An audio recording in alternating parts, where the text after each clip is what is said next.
très rapidement, hein. On va aller avec cette image parce que le droit de savoir, l'émission Droit de savoir, c'est aussi cette émission qui s'interroge le quotidien des Guinéens. Hein. Il faut la souffrance au quotidien, le calvaire. C'est pourquoi nous avons promené notre caméra.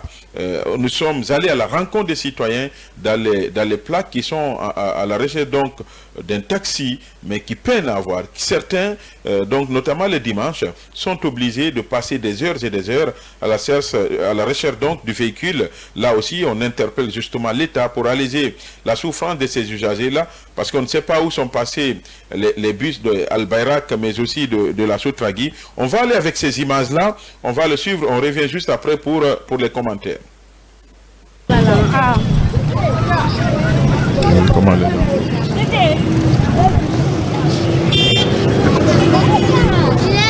Comment les gens? Sauf il n'y a pas...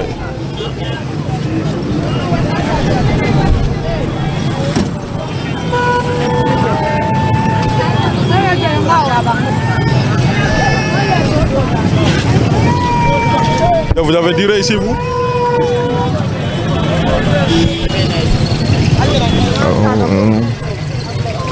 Et comment les gens souffrent ici, hein?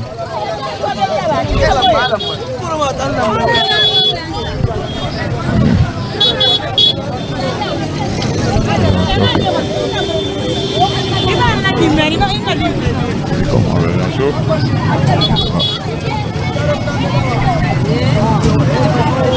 Oui, comment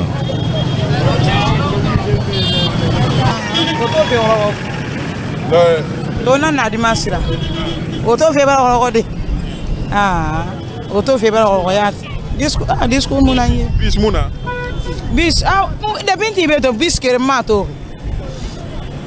Bis muna. Foi taxi na ke no fanya ina fala te sinde. Basa na ko ne ke me wa mani na wo. E bara vini. Abara ko oto febra ko ya. To mumbi da tir beto. Mabu were ya ko nti beler na depuis ma ko never 12h na ya en fe ni rade ya mun furi ba to masinde ya kini kiri ma furi gina na ya ngai to ngoi muna ba hamade e sanna dimma ene nata ya mo mali oto fe bara fini problem na kona ke ya ma to ka me oto ya binti oto na sanna o kata o mo mali na fi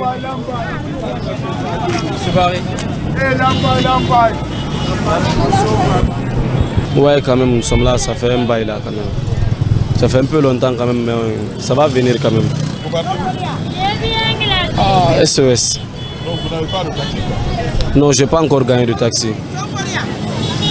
Madi, vous avez suivi ces images-là, c'est que vous êtes véhiculé, comme on aime le dire, non? Vous avez votre moto aussi, votre véhicule. Je sais que vous n'êtes pas confronté à ce calvaire-là. Justement, mais quand même, ce qui reste clair, on a l'habitude de voir dans la circulation, avant même que nous-mêmes nous n'ayons notre engin, on a vécu ce calvaire-là à Conakry. Mais ce qui m'attriste un peu, c'est que durant plusieurs années, on a tendance à comprendre que la situation ne fait que régresser. D'année en année, on ne fait que revenir en arrière. Et là, c'est une interrogation. Pourquoi l'État est absent dans le domaine des transports? Parce que là, l'État est absent dans ce secteur-là. On a eu, depuis le temps d'Alpha, on a eu à faire beaucoup d'annonces. Beaucoup d'annonces par rapport au secteur des transports. Si on remonte un peu d'histoire, on va remonter un peu d'histoire avec Kouyaté, quand il était Premier ministre. Bon, je ne maîtrise pas trop, mais oui, ce qui reste clair, il y a eu des bus au temps d'Alpha. Mais on se rappelle également que ces bus-là étaient saccagés par les manifestants. Oui, mais c'était pas beaucoup de bus d'ailleurs. Voilà, mais c'est pas la cause, hein. C'est la mauvaise gestion. Je ne dis pas. Voilà, c'est pas parce qu'un bus a été caillassé que les bus doivent disparaître de la circulation. Moi, je ne le dis pas. Voilà. Je ne le dis pas. Mais on est en train de citer également ici des causes en fait, qui ont conduit certainement à la disparition de ces bus-là à Conakry. D'abord, un des premiers facteurs, c'est le fait que des manifestants s'attaquaient à des bus, brûlaient même des bus. Ça, on a vu que ça à Conakry. Deuxième facteur, manque d'entretien.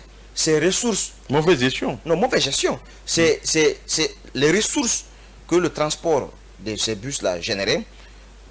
Qu'est-ce qu'on en a fait? On dit c'est pour l'État. Vous savez, la chose la mal gérée, c'est celle qui appartient à tout le monde. À l'État, on dit que c'est pour l'État. Donc c'est pas... J'ai eu de la peine. Récemment, quand j'ai vu un des bus circuler sur l'autoroute, j'ai eu de la peine à regarder cela. Mais qui tombe parfois, hein, même le bus Al-Bayrak là, qui tombait en panne. J'ai vu aussi un autre bus en Certains panne. prenaient même du en feu. Hein, pleine circulation à Conakry, tu vois ces bus-là en panne. C'est regrettable pour notre pays. Récemment, notre cher ami, notre ministre Ousmane Gawal Diallo a fait des annonces concernant la circulation prochaine des bus à Conakry et qui pourrait soulager les populations au niveau de leur transport dans différentes zones. Dans différentes zones plutôt, je m'excuse. Qu'en est-il de ces bus-là? Monsieur le ministre, on attend des réponses de vous. C'est beau de faire des annonces sur vos plateformes, d'inviter des journalistes et en parler, de faire appel à la RTJ, mais ce ministère-là souffre aujourd'hui. Quelle est la stratégie que notre cher ami Ousmane Gawal Diallo, depuis qu'il est là, est en train de mettre en place pour faciliter la circulation à nos compatriotes à Conakry? D'abord, commençons à Conakry. Oui, rien n'est fait. Il faut dire que même les ministres qui ont précédé Ousmane Gawal. Parlons de lui, c'est lui qui est l'actuel ministre de l'État. L'État guinéen, c'est pas aujourd'hui. Hein, l'État n'est pas né hier ou aujourd'hui. Même les ministres qui ont succédé Ousmane Gawal Diallo n'ont rien fait dans ce sens-là. Ou bien vous pouvez me dire ce que Yaya Sow a fait. Qu'est-ce que Aboubacar Silla, qui nous avait promis ici des bateaux-bus, quand même. Il ne faut pas se focaliser seulement. C'est vrai, il doit apporter des solutions, mais c'est vrai, voilà. C'est vrai qu'Aboubacar Silla a été dans l'excès. Il nous a parlé de bateaux-bus. Il a été dans l'excès, mais quand même, c'était un projet. Hein. C'était un projet. Là, moi, je peux. Non, ce projet-là même. Le projet où? Il est où? Non, écoutez, ce projet-là même, récemment, vous n'avez pas vu. On a aujourd'hui des bateaux-bus qui peuvent circuler de Conakry à Freetown. Vous n'êtes pas quand même. Non, vous parlez de ces. Non, c'est de ça que M. Silla a annoncé, Aboubacar Silla a annoncé. C'était un projet matérialisé par la junte au pouvoir. Ça, il était dans l'excès. Parlons de la circulation. Écoutez, non, vous avez cité Aboubacar Silla. Je vous dis que rien n'a été fait dans ce sens.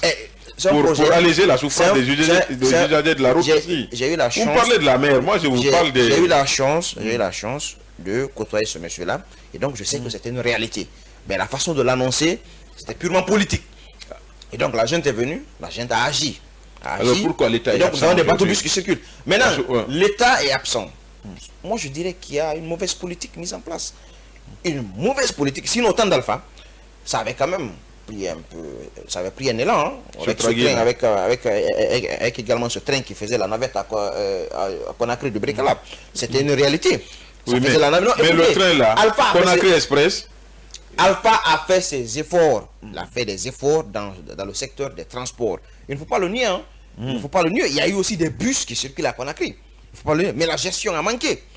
Il faut le nier quand le président n'est pas là. Non, moi j'ai toujours... Non, sauf que... Oui, on va vous donner la parole. Moi, personne ne m'a entendu dire qu'Alpha n'a pas eu un bilan. Alors Alpha n'est pas là. Qu'est-ce qu'il faut aujourd'hui pour alléger la souffrance de ces citoyens-là? Aujourd'hui, il y a eu une mauvaise gestion dans ce secteur-là, au niveau des sociétés qui relèvent de ce secteur-là, de ceux étatiques qui relèvent de ce secteur-là. Mais aujourd'hui, on ressent de plus l'absence de l'État, comme je le disais tout à l'heure avec la sécurité routière. Il y a une absence. Et le privé également, qui avait pris de l'aile, ce privé-là aussi n'a pas pu prospérer parce qu'il y avait beaucoup de sociétés privées qui avaient quand même commencé à Conakry avec le secteur des transports. Et puis certains même, il y avait des taxis climatisés ici. Là. C'est pas où sont passés ces taxis-là. Mais le problème des transports en Guinée, il faut d'abord voir avec beaucoup de dimensions l'aspect route. Est-ce que les routes permettent à ce que des véhicules aient une certaine longévité à Conakry? Est-ce que la fluidité de la circulation permet l'investissement? Vous pouvez avoir plus de 100 taxis à Conakry, mais si ces taxis n'arrivent pas à générer des fonds à la fin du mois qui à vos espérances, là, ça pose problème. Ça pose problème. Moi, j'ai eu à côtoyer un entrepreneur dans ce secteur-là, mais il m'a dit carrément qu'il ne voyait même pas les ressources générées par... Surtout aussi, certains conducteurs de taxi aussi, il faut les surveiller. Hein. Non, il faut les surveiller. Et donc, au-delà de tout cela... Les recettes, c'est autre chose. Au-delà de tout cela, vous voyez que circuler à Conakry, c'est avec des problèmes. Le matin, vous vous réveillez dans des bouchons. La journée, vous circulez dans des bouchons. Le soir, vous rentrez dans des bouchons. Et ceux qui sont les acteurs de ce secteur-là, et ceux qui conduisent et le matin, et la journée, et la nuit, qui sont permanemment dans la circulation, ces gens-là peinent quand même à satisfaire, à mon avis, leurs obligations vis-à-vis d'abord de l'État. Parce que l'État aussi réclame des taxes. Le secteur des transports, c'est vrai que c'est un secteur transversal, mais l'État aussi ne fait que fouetter certains entrepreneurs qui évoluaient dans ce secteur-là et qui, par fini, ont fermé les portes. Il faut dénoncer aussi la mauvaise foi de certains. Ils n'ont pas voulu continuer dans ce secteur parce que les ressources générées sont minimes, les taxes sont en train de fouetter ces entreprises-là, donc certains étaient obligés de fermer et de répartir. Pendant ce temps, l'État est absent dans le secteur des transports. Jusque-là, c'est vrai qu'au temps d'Alpha, son régime a fourni un peu d'efforts, je dirais au moins à 10%, mais le régime de Mamadi n'a pas fait assez d'efforts. Alors, pas du tout. Alors, il faut aussi dénoncer la mauvaise foi de certains conducteurs hein, qui viennent, qui trouvent des citoyens épuisés, hein, totalement épuisés, qui ont fait des heures à la recherche donc de taxi, qui disent non, qui coupent le tronçon. C'est-à-dire ils doivent aller jusqu'à Sonfonia, mais ils préfèrent aller jusqu'à Anko 5 parce qu'ils savent que arrivé là, il y a assez de passagers, ils gagnent plus en coupant le tronçon. Je pense que c'est une pratique récurrente. C'est pas qu'est-ce que l'État peut faire pour ça, mais en attendant, nous appelons à une prise de conscience. L'État ne peut rien. À une prise de conscience déjà l'État de la part de ces conducteurs. L'État a déjà fixé les prix des transports par tronçon et donc l'État occasionne cela. L'État a occasionné le fait de surfacturer les passagers. Si l'État dit que de tel point à tel point vous payez tel montant, eh bien, l'État est dans son rôle. Il ne faut pas que nous soyons dans une jungle. Oui, dans l'anarchie. Allez-y, M. Sall, très rapidement. Non, je pense que comme vous l'avez souligné, il y a eu des efforts quand même depuis l'indépendance sur le secteur des transports. Mais la question qui se pose, c'est la question de la pérennisation. Parce que si vous vous souvenez bien, pendant la Première République, jusqu'au même pendant la Deuxième République, il y avait le train de transport qu'on a créé Cancan, qui transportait des personnes. Et évidemment, moi je me rappelle quand on était à l'école primaire, sous Lansana Conté, il y avait les bus sous étrag, où les élèves, en tout cas, empruntaient ces bus sans payer de transport. La question qui se pose, c'est la question de la pérennisation. C'est une question de vision. Et aujourd'hui, en Guinée, non seulement l'État n'investit pas dans le secteur, et qu'est-ce qui explique que l'État n'investisse pas dans le secteur? Et le secteur privé, pourquoi les gens ne s'y intéressent pas? La question qu'il faut se poser aussi, est-ce que le climat des affaires en Guinée permet justement aux opérateurs privés d'investir dans le secteur du transport? Il a souligné les questions de l'état de nos routes. Il y a aussi la question de la sécurité. Quand je parle de sécurité, je parle de la sécurité juridique. Est-ce que il y a des moyens qui sont mis en œuvre dans ce sens pour protéger les investissements des gens qui investissent dans ce secteur? Voilà, je pense que, et c'est pas parce que par le passé ça n'a pas marché, il faut commencer quelque part et avancer, mais il faut de la vision. Et je pense qu'aujourd'hui, quand on parle de transport en Guinée, on doit aller au-delà des taxis ou des véhicules. Je pense qu'il faut penser aux trains, il faut penser aux avions. Et c'est ça, c'est la seule manière qui pourrait...